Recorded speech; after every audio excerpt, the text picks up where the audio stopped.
পশ্চিমা পর্যটকদের জন্য সীমান্ত খুলে দেওয়ার কয়েক সপ্তাহ পরই আবার পর্যটন বন্ধ করে দিল উত্তর কোরিয়া।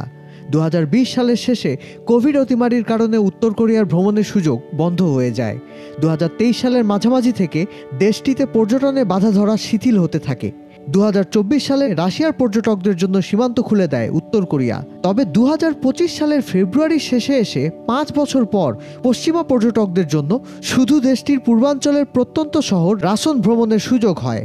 কিন্তু সম্প্রতি কিছু পর্যটন প্রতিষ্ঠান জানিয়েছে, পরবর্তী নোটিশ না আসা পর্যন্ত অন্য দেশ থেকে উত্তর কোরিয়ার ভ্রমণসূচি বাতিল করেছে দেশটির কর্তৃপক্ষ। তবে এর পেছনে কোনো কারণ দেখায়নি কিম জং উনের সরকার। পর্যটন প্রতিষ্ঠান ও সংবাদ মাধ্যম সূত্রে জানা গেছে, অতিমারির আগের চাইতেও এখন বেশি বাধা ধরা চলছে উত্তর কোরিয়ায়। সেখানে ইন্টারনেট ব্যবহারের সুযোগ, এমনকি মোবাইল ফোন সংযোগও পাওয়া যাচ্ছে না।